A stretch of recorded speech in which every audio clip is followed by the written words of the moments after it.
Welcome and thank you for availing yourself to participate in this discussion around your beginnings, what has made you the woman you are today, the challenges you've faced, and how you've succeeded in overcoming some of those challenges. So thank you again for availing yourself, and we really appreciate it. I'm quite certain that there's quite a number of young people out there who will appreciate the opportunity to engage you directly as a role model and understand what the beginnings were and some of the challenges that you've overcome.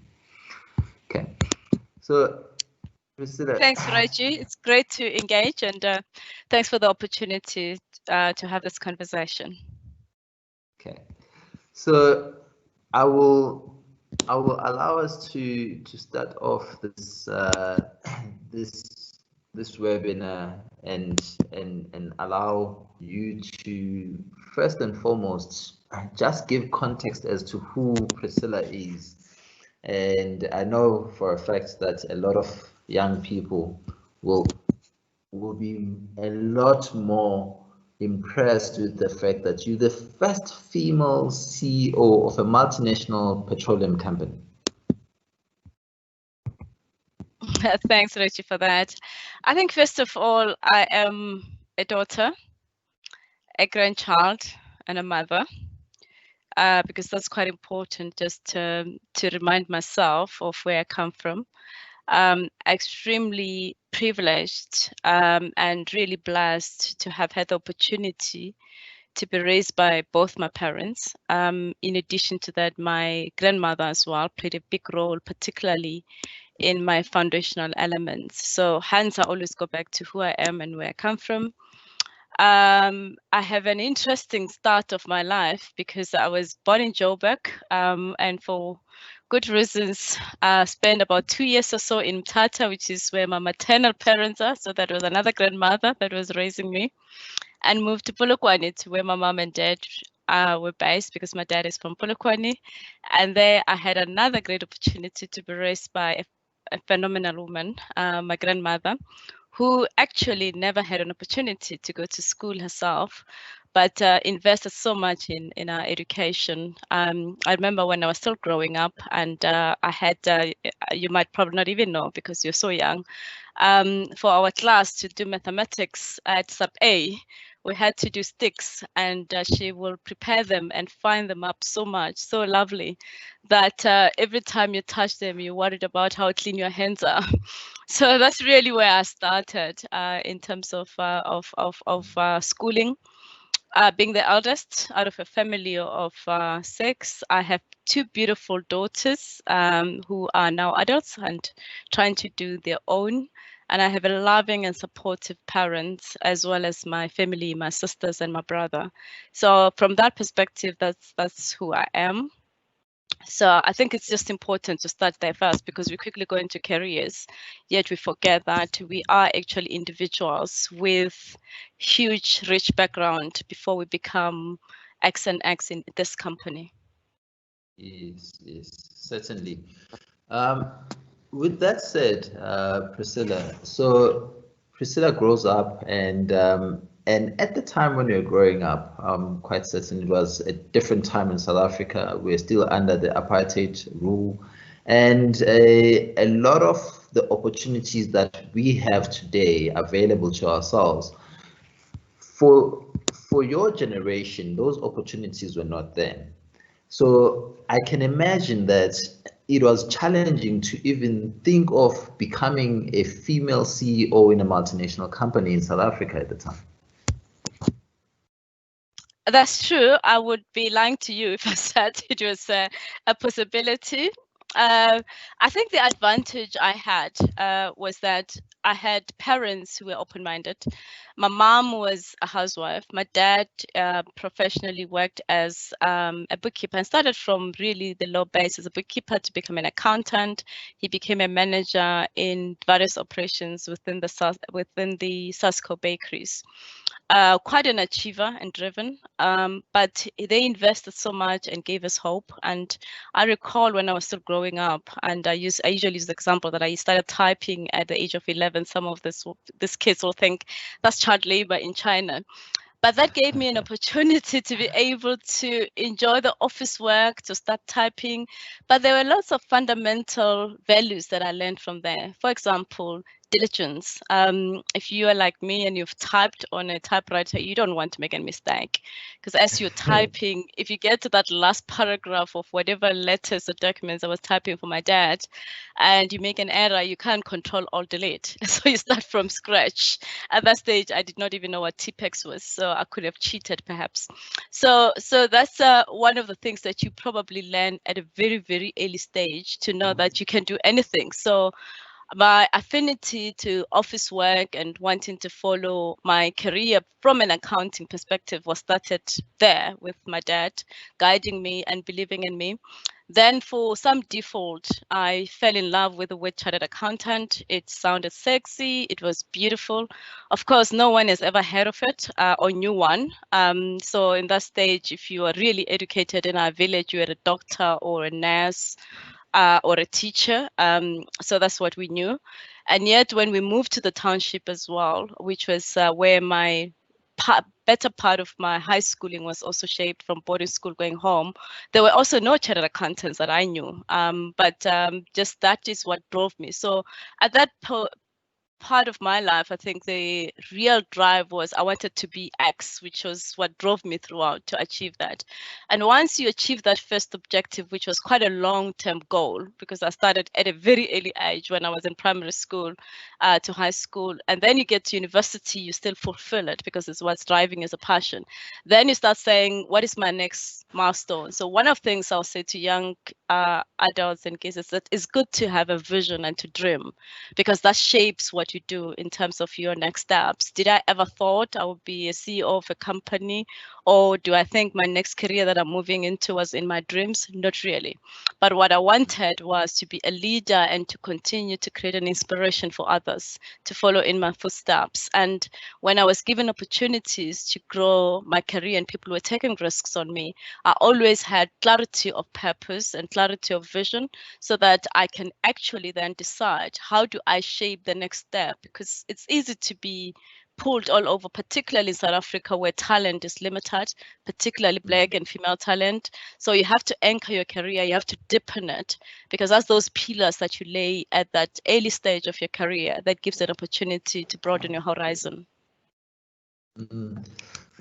Priscilla, what you literally have taken over this discussion. So sorry. It's lovely that you actually encapsulate what we want young people to really understand, and I want us to explore a bit more around the clarity of purpose and having a vision and understanding that, because it's really one of the cornerstones for me. For anyone to achieve their personal excellence, you have to have vision for yourself. But I wanna take a step back first before we move forward.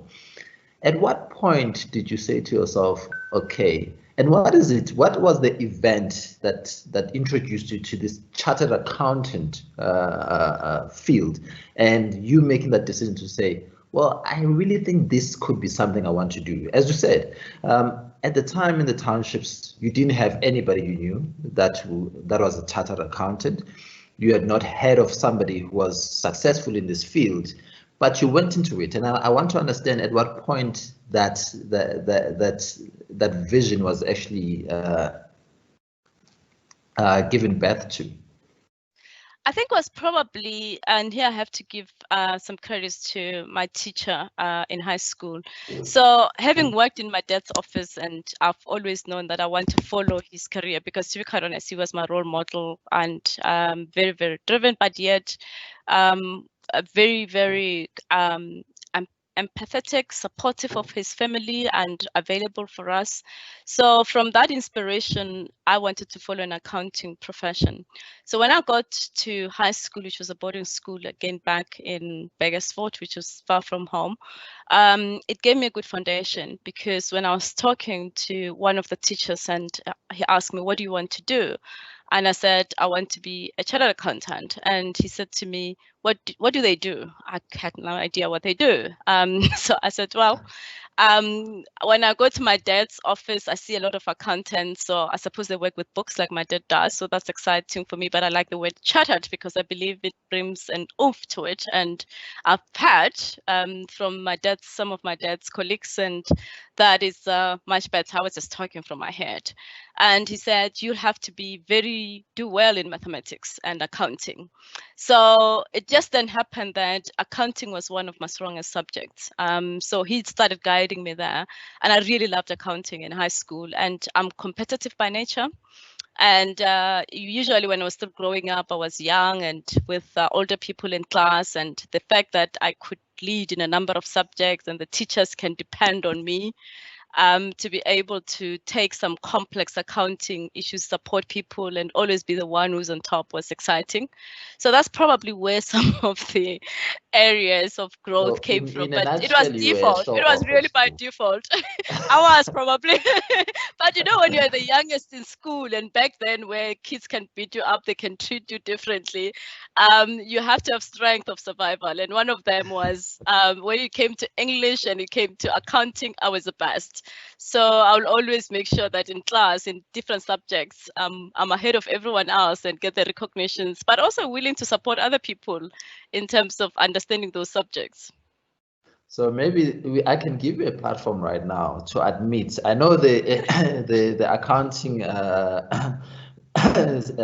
body will not take away your qualification for this. How many kids did you do homework for at school? Quite a few. It was not doing homework for them, but to be quite honest, even at university, I think that's why I probably failed management accounting, because I had a buddy that I would do all of the other subjects and he'll do a homework for us, or the assignment on management accounting, and I failed it dismally. It was my first fail in my life, was because of the lack of rigor and focus on that. So so I've done it before. So, but I've also leveraged on others, yeah. Okay, so Priscilla, the show off at high school, who was doing brilliantly in terms of accounting and maths, failed management accounting. Is that correct? Yeah, the worst part about it is I passed my degree at University of the North with cum laude, which was fantastic. Then I went to University of Natal to do my honors, and I passed all my subjects and I failed management accounting. I was so devastated. And because I could see my CA qualification written on a wall, and I went to collect my results with confidence. So yeah, that was quite interesting. So I had a setback, and I cried a lot. I remember leaving Ernst & Young offices to go and collect my results. But on the other hand, I took that crucible as an opportunity for growth and for reflection. It was easy for me to blame my management accounting lecturer, but I decided not to. What has tears. That failure taught you, though? What has it taught you as a person? And what did you learn about yourself coming out of that experience? I do believe that your passion speaks louder, because it was very clear that I had passion for all of the other subjects, and I did extremely well in my financial accounting course as well. But management accounting was such a boring, not a tedious, boring subject. And I just did not have passion for it. But then you realize that in life, not everything is going to be pushing your boundaries. You need to be able to have the ability to adapt, the ability to be able to manage every situation. At times you get tedious work, at times you get exciting and challenging work. And how do you navigate around that? How do you bring the same level of energy and passion into it so that you can succeed? And it helped me. I mean, as you train as an accountant, there are times when you're doing your articles, you just are ticking and batching. There are times when you're doing exciting things where you're applying your mind. So that failure really forced me to be more reflective. Of course, it was a painful one. Can imagine. And going into the articles days, How was that experience? I know I'm quite fortunate to have a lot of accountants around me in my family, friends, extended family, etc. But also within the business that I work in, I interact with a lot of accountants.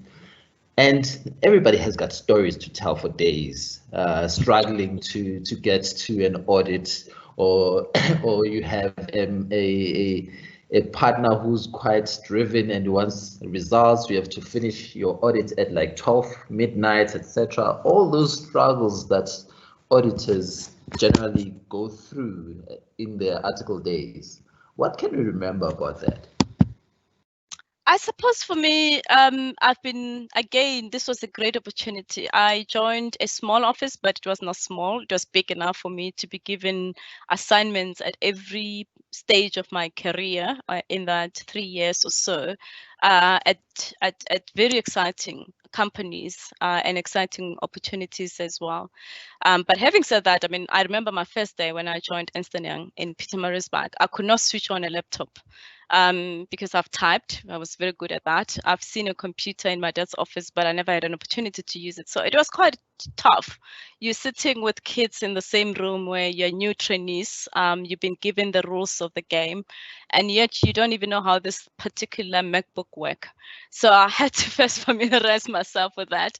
But I suppose at that particular stage was just the excitement that I'm in it. And here I am in a class with a lot of white Indian, and I'm the only Black person, and I'm very, very focused and determined to make it work. And then I also forged a lot of relationships and network as part of that. And once you start giving yourself and your all to an organization, they easily identify the talent. I was extremely fortunate. I had partners, of course, they demanded a lot, and I was a single mother. And at that stage, also starting to think about marriage because I had a child at an early stage. So you're starting to think that, how do I balance this? How do I raise a child? How do I work? And I was very fortunate that I had a supportive partner at home. I had my parents and my in-laws looking after our kid, but on the other hand, I also had partners that were also willing to stretch me. I worked extremely long hours, I must say, because you have to work at times 3 times to prove yourself. And if I look back today, perhaps part of that was necessary, but perhaps part of that was also self-imposed. But that comes with maturity. Yeah. So you were one of those who leveraged the go-go value. I wonder if you'll be available when it's your turn to to allow your young ones to pursue their careers and you look after the kids. But that's one area. You see, one thing I know of myself is I know my capabilities and what I can do and what I can't do. So that's an area that I'm not qualified to do. Oh my word. So I love basically, kids for days. So when I spend time with them, and I spend a lot of time with my nieces and my nephews, and do all sorts of fun things, but someone has to change a nappy and someone has to sleep with them. So oh wow. Okay, so that's what you I are like. Coco when it's good. You Yeah. not when there's a mess. You are Coco when it's all good and we're doing the fun stuff. Okay. Oh yeah. So post that, what was the point of time in your career where you said to yourself, okay, I am now about to make transition to becoming a leader, and what do I need to do to become that person that I need to become to get to the next level? I think, to be quite honest, was at some stage my career was a path of circumstances, and I think it's important for people to listen to me. Or was in the beginning I spoke about the vision, which is clear. I had a vision to always succeed, but I did not have a specific career path that I had in mind at that particular point. So my late husband now at that particular point was involved in a car accident. So we were almost forced to move to Joburg to be closer to the families for support. And then I worked for a great company, which was Liberty. I was given a great opportunity. And then he subsequently passed away in another car accident a few years later. And that almost forced me into a reflection because I had enormous support at Liberty Life. So I do believe at some stage that if that incident or that tragedy did not happen, I might have taken a totally different career path. So, but it was getting to a stage where I was feeling, I'm clear that I want to be a leader. I don't know where and how, but on the other hand, I am getting a lot of sympathy in the company. So you start growing because people think about what you've gone through as a personal learning, which is good to get the sympathy and the support. But if you're not careful, it could also limit your growth and you don't get honest feedback. There's too much sympathy vis-a-vis openness and transparency. And that forced me to leave a company that I was really enjoying and to do something different. And I also wanted a fresh start. So I joined Eskom, and it was in Eskom in reality where I found a great opportunity. I joined as a senior accountant, and the CFO called me in at some point, just a few months after joining, Dr. Willem Kok at that point, and he asked me, what is my career aspiration? And he really supported me and sponsored my career and helped me in terms of the longer vision. And I could see already that I wanted to be in this role. I wanted to be a CFO and what I needed to do. So, and even when I went to get a mentor, I mentored at a very early age, Wendy Lucas Bull. He was the one who helped me to find her. So that part was really well thought through from my own drive, but also being supported and someone taking a risk on me. So I occupied a lot of opportunities in Eskom, but all were in the whole context of, if I want to really be a successful, credible CFO, what are the attributes that I must build? And that gave me an opportunity to be able to do that. And your first COO role, in which organization were you the first CFO, where you were given the opportunity to become a CFO? So I worked for Eskom until I was a general manager, and transmission was a fantastic role as well. You're almost a divisional CFO. And I went to Ernst & Young as a director. Then I joined AXA Airports Company. That was my first CFO role. And it was really just expanding on the expertise I built in Eskom, whether it was around treasury, whether it was in financial management, or whether it was in tax and overall finance end to end. What I learned though in Eskom, which was also quite critical for me to be a CFO, is strategy aspect of it, because you could be, there are two types of CFO in my mind. You become a reporter and good at accounting for what the business has done, or you are good at forging the strategy as well as reporting. And for me, the part that excited me, which is why it was a good leapfrog into where I am currently as a commercial leader, was the ability to forge strategy and lead strategies. So my role in Airports Company, which is AXA, included the strategy formulation. Similarly, when I joined BP as a CFO, the role also included strategy formulation. And I was very clear when I was looking at career options and what CFO opportunities are there for me. Yeah, and I think that's quite important is for young people to understand that when you make a career move from one organization to the next, you need to be very clear about what path you want to pursue. It's not just a financial move. It has to be, how does this actually add to the journey that I'm trying to take? And you having identified that you wanted to be more involved in formulating of the strategy within the business at a CFO level. BP, was it a natural choice, or were you headhunted and they made an offer and you thought, okay, based on what you bring to the table, I'm keen? It was not a natural choice. I was headhunted, but I was not only headhunted by BP. I was headhunted by a number of companies. I joined BP because of three things, which is why I also probably joined Ernst & Young, rejoined Ernst & Young, and I rejoined, I joined Airports Company as well. First of all was around the values. Are the values of the company in line with my own personal values? That was quite important. What is the job content in terms of my own growth? And can I really add value, and how am I going to add the value? And the third element of that is how am I going to have fun and make a sustainable impact in terms of legacy. So one of the things that was quite exciting for me in BP was also the globalization aspect of it, the opportunity to open up my horizon to broader global operations and a multinational. But at the same time, recognizing that they were not necessarily ahead in terms of transformation. So the opportunity to go into that global landscape and really make a difference and demonstrate that in Africa there is talent and you can actually succeed in that world was quite exciting.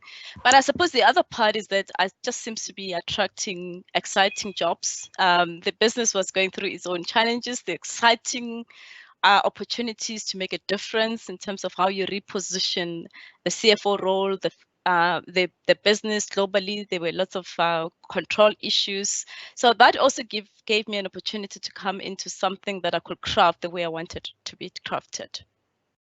Okay. And in 2017, you are appointed the first female CEO, not the first Black female CEO, the first female, we need to be clear, CEO for a multinational company, petroleum, that is in Southern Africa. And I noted some of the reporting from the media where you said it's quite a injustice that we're only celebrating the first female CEO in 2017. And for you, it wasn't like it's a huge achievement. For you, it was the issue of, as a country, we need to do better. Can you take me through that? What was that experience like? Well, I think first of all, I just want to recognize BP for an excellent career. In terms of when I first joined, I remember in the interview, one of the things that I also articulated clearly was that I'm not looking at a career in long-term career being a CFO. I wanted to pivot and go into a CEO role. We crafted a career path at that particular stage with the late Gerard, who since has passed away, the CEO of BP, had so much passion for Southern Africa, and I still miss him dearly. And it was clear in terms of what it would take for me to get into the role. So it was good to have been given the opportunity to work globally, come back into a role like that, but also to give inspiration and courage to others that they should actually, and they could actually make it in this environment. But equally so, I think I'm still very disheartened. It's the same with my appointment now in Sasol, an exciting company with a great opportunity ahead, and for me to make a difference. So diversity there as well is still not where it should be. So we're still today celebrating this, and it's not only in our industry, it's everywhere. So when I think about graduates from university, I look at high school pass rates because I'm very passionate about education. And I then also look at in the work environment, how dynamic and capable young women are.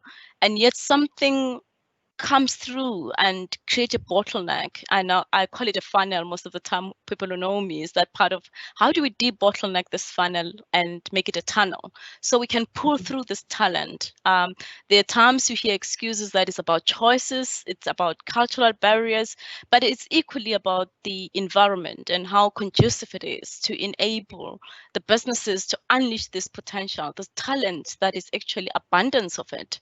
And women are hungry for it. So, and I think that's what is more challenging for me, to say, don't celebrate me as such, but let's use my experiences as an opportunity to say, what are these barriers that we need to shift? And also, how do I lift other women as I go up? You can see my successor in BP is a woman, and I'm I really, really excited about her. It took us a while to find her.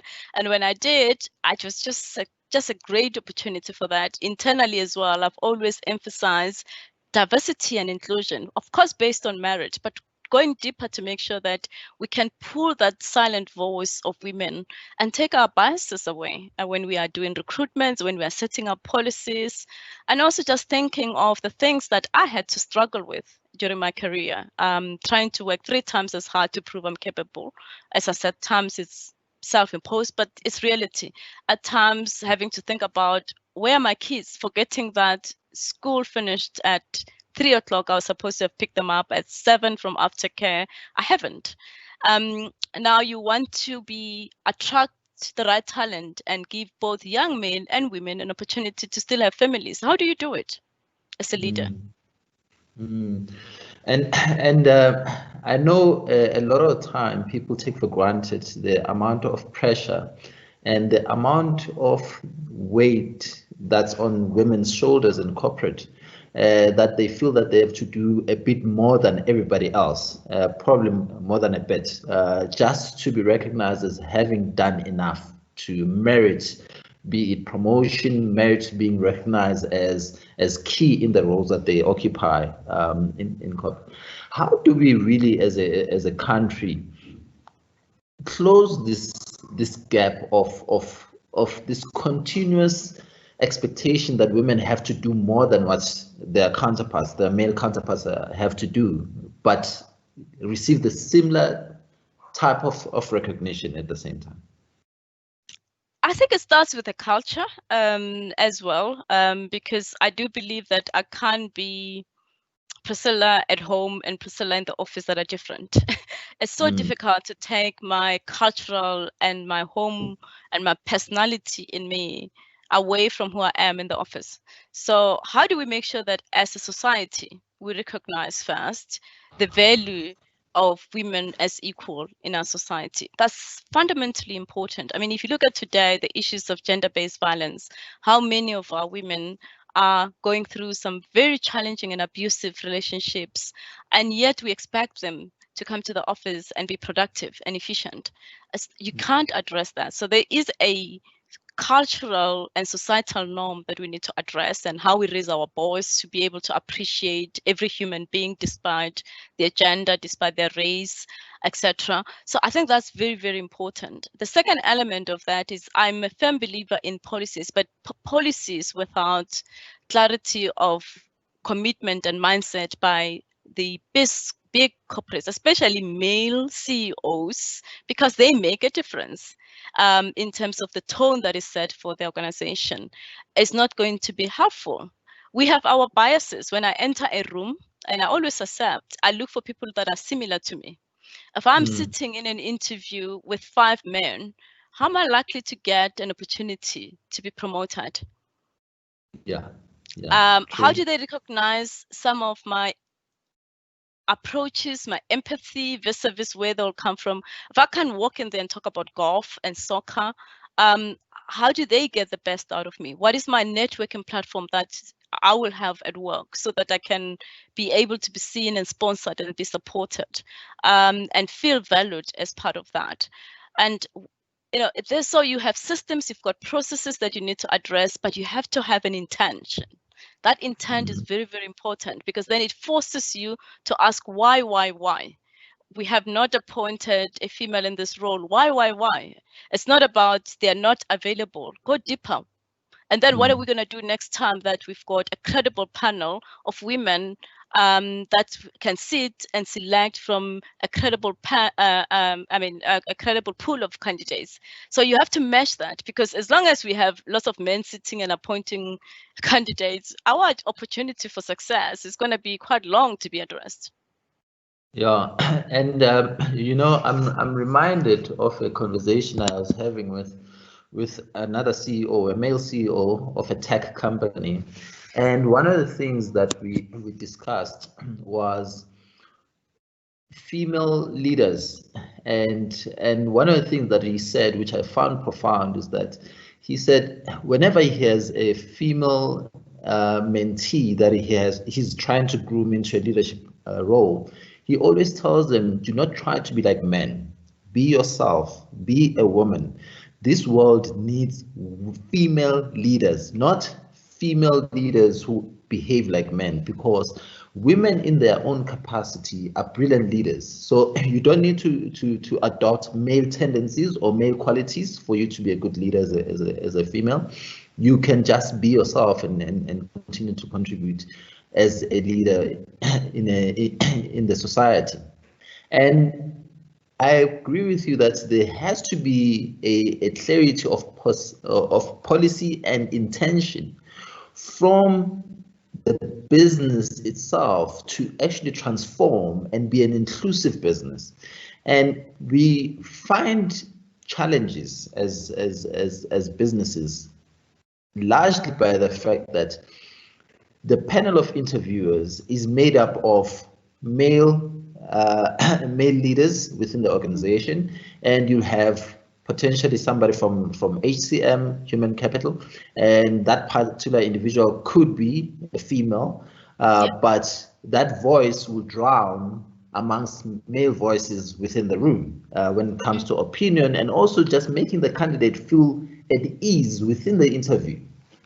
So that's quite a valid statement, and I've seen it in my career. I've seen it with people that are around me, how we have our unconscious biasness to people that we identify with in any respect, be it walking into a room in the office, when we engage in an event, or whatever the case may be. We always associate and engage with people that look like us to a large extent. It is true, and just sorry on that, Reggie. I mean, one of the things that I am also very mindful of is then, as a women leader, what do you do? I spoke about the intent, and that you really have to make transformation a strategic intention and objective of yours at all levels. And they're just minor things, and you just call them out. I recall the other day, and I've done it several times. I have a meeting with a group of funders, bankers, and they come in their suits, and you look around the room, it's probably 9 or 10 of them, with one woman, if they're lucky, or it's all men. And you ask them a question. You're going to meet a female CEO or CFO, and yet you just don't even think about, do we have the right team around us? And yet when I asked them that question, it was provoking for them. But if I don't, they won't think there's something odd about it, isn't it? Yeah. No, but it's good that you'd ask the question, because it makes them think twice. And unfortunately, I think as people, we too used to how the status quo is, and we don't challenge it to a large extent. And at times it takes female leaders as well, who are currently in leadership positions, to challenge the status quo in how we deal with if I'm a client of yours, or if I'm a supplier of yours, you need to ask me, so where are the female leaders within your business when you come to see us? I only see male leaders coming to see us for meetings, whatever the case may be. What's happening with your leadership structure within the business? And I think that intention has to be much more intensified. We cannot use, especially when you look at things like your BE scorecards, and you look at the pillars, especially the pillar around management control. And when we look at that and we think of it as a tick box, there's a problem there. When our intention is not to really drive transformation, then we have a problem. And I think one of the biggest challenges we have as not just females, but I think also as a Black community, we tend to get into this zone of, once I have arrived at a particular destination, I am therefore no longer concerned with who's coming behind me, or actually enlarging the territory so that a lot more people from my community can come in. We become too concerned with just protecting myself and just looking after myself in the space and doing absolutely nothing for others.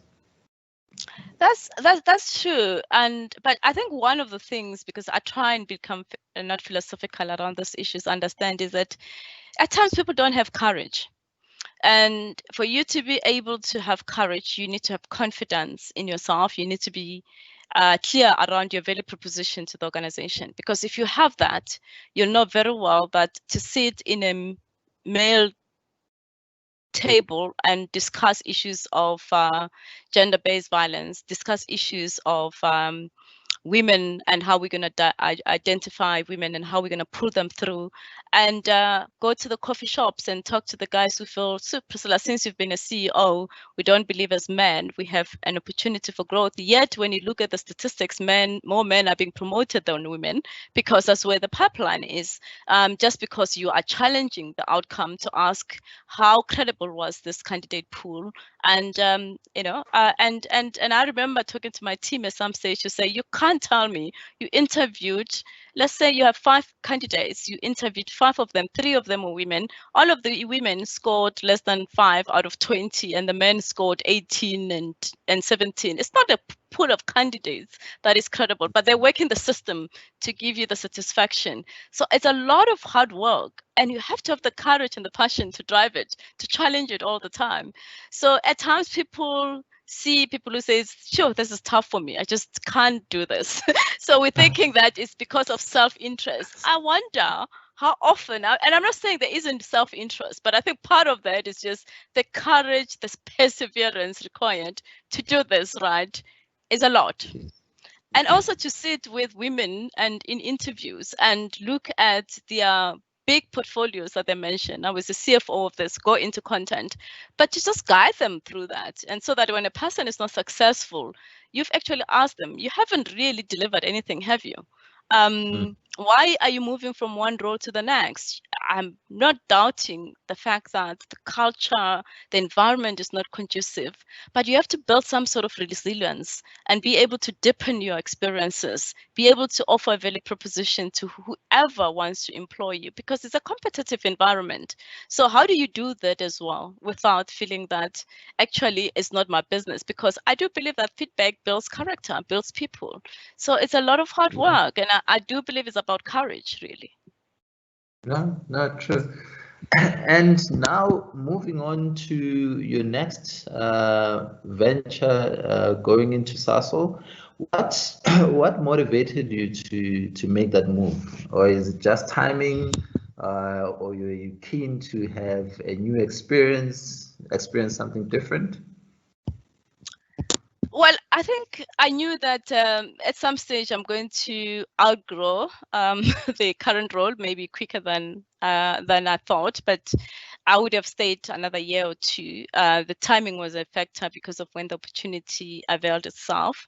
But choices were really about, do I continue to stay in this company, BP, and work globally, or is my career going to be anchored locally? I have aging parents. I am passionate about my family and about my parents, and I do believe that there's a legacy that defines who I am. So contributing to others and contributing to my family. Once all of this is done and dealt with, and I'm on retirement, what matters will be the relationships that are forged, who I am as an individual before I became something in a company.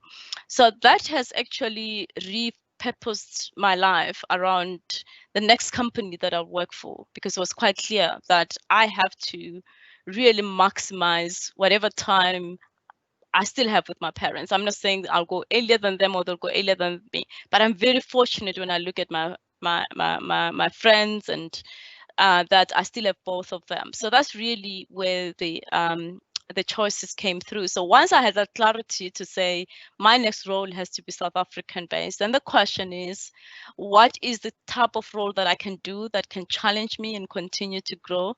And again, it's not about a title, it's about what the role provides. And I looked at it from that perspective, and with headhunting coming in and putting different roles to you in different companies, this was just a role, again, that resonated with me.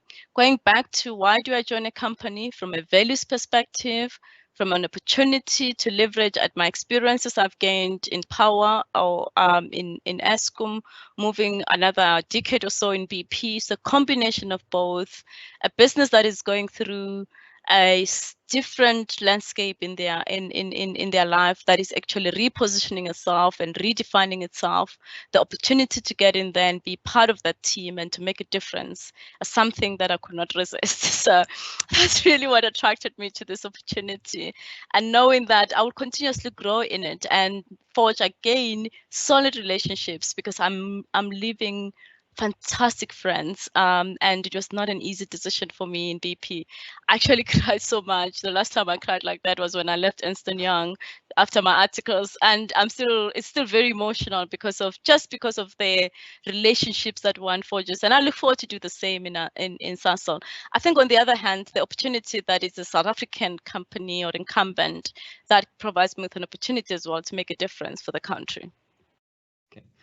I know you are currently the chair for South African Women in Energy.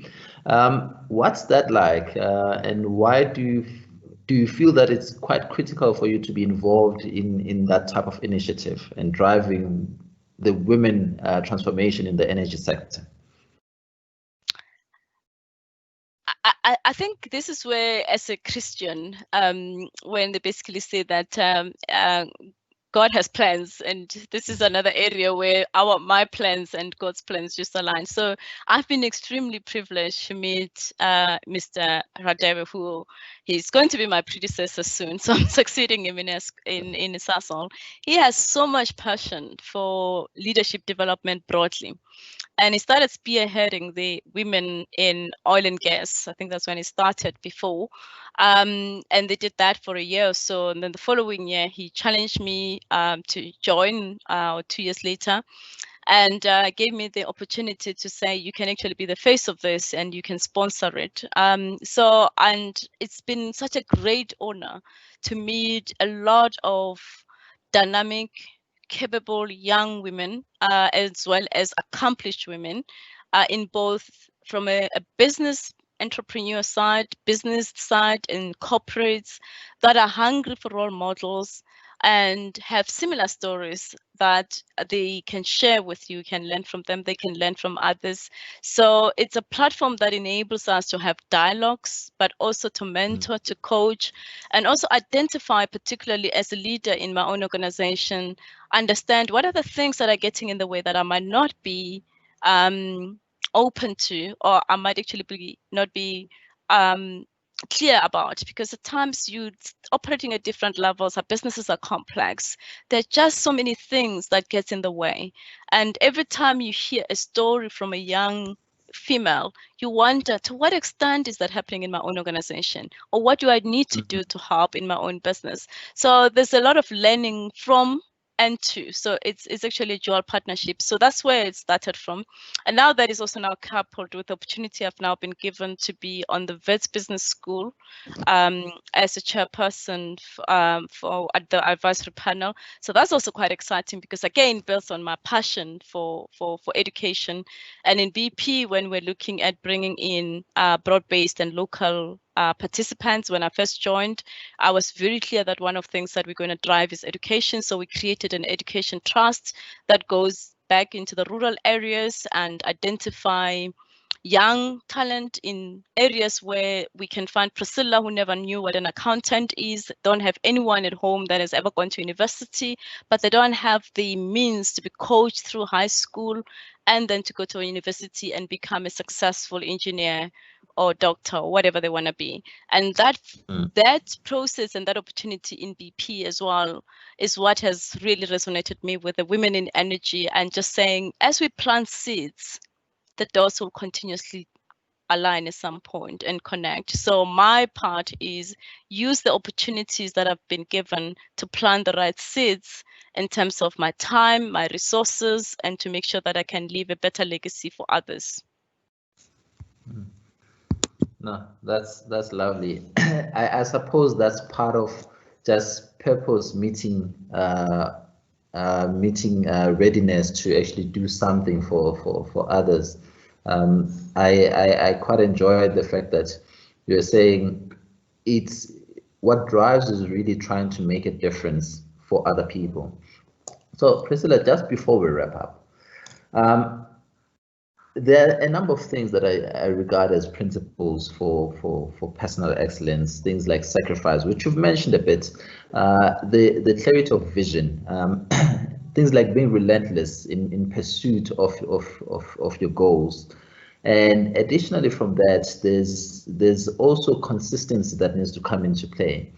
And there's purpose. You know, I do believe that when when you have purpose and you want to live a purposeful life, everything else will fall into place. But I'd like to just get your take on what you believe have been the qualities that have allowed you to become the Priscilla we have today. Well, I think first of all is the grounding in terms of clarity of values. I have had a great grandmother and great parents who have not talked a lot about values, but they've lived the values, whether it's the value of compassion, empathy, care to strangers, to others.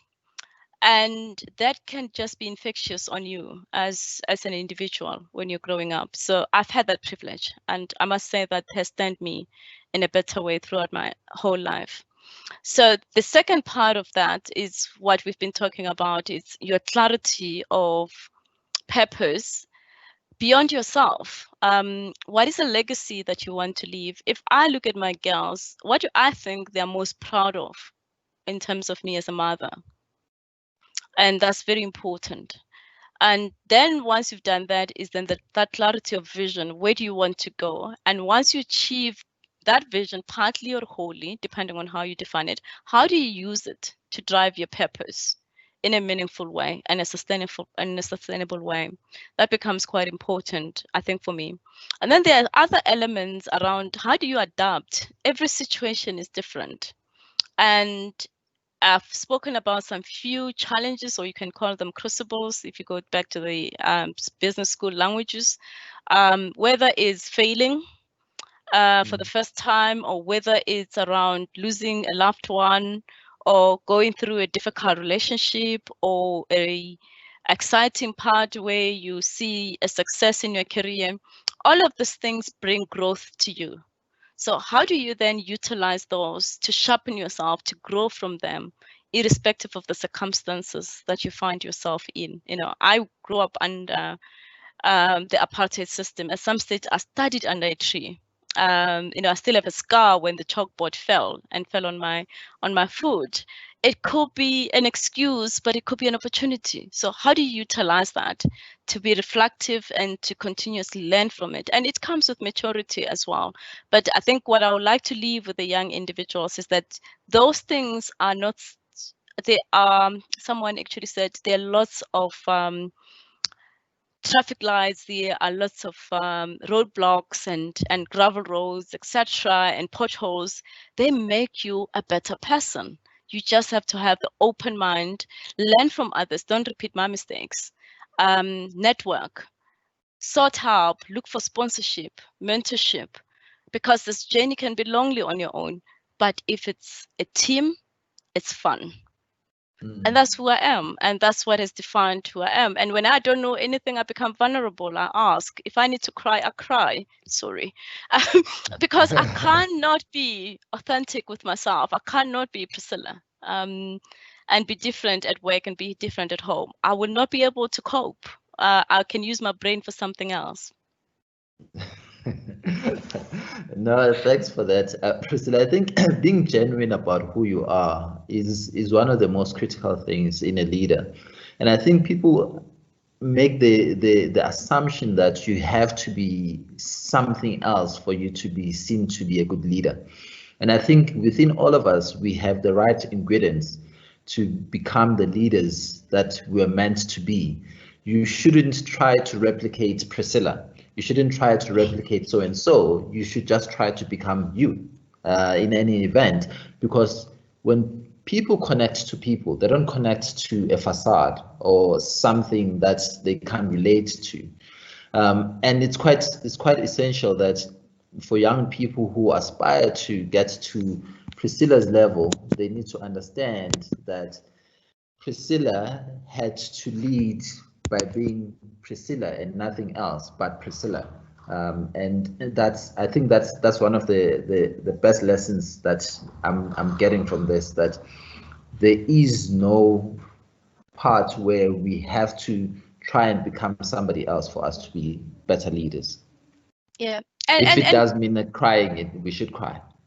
and be vulnerable, and because that also gives you an opportunity to grow and be able to make mistakes. I usually say to young talent that I carry a lot of mistakes. There's a lot of people who have been generous in forgiving me and accepting my mistakes, but I have learned as well from them. If you want to be a perfect person, you will constrain yourself from growth. Now, Priscilla, thanks a lot for making yourself available. It has been a lovely chat. I'm sure there's a lot of young people who are going to learn a lot from this engagement. I've certainly learned quite a bit, especially around failure and accepting that failure does happen for all of us, and what we take from that failure can really set us up for the next opportunity. We need to learn from our failures. So again, in your busy schedule, thank you for fitting us in and allowing us to have this engagement with you. It's a pleasure, and thanks for the opportunity, Reggie. I do hope it helps others, and looking forward to further engagements with you again in the future. And thanks for the fantastic work that you do to inspire our talent for the future. So really impressive, and it's good to see young, driven individuals making a difference in our society, because it is so much needed. Thank you. So chat again. I will schedule you for next year's Women's Month, an actual live one where we do not have COVID-19 to deal with, where we can actually just have you in a hall and have a lot of people in the audience. They engage you, there's a Q&A, and you can talk about your experiences. I look forward to such a time. That's lovely. I'll be available. Thank you.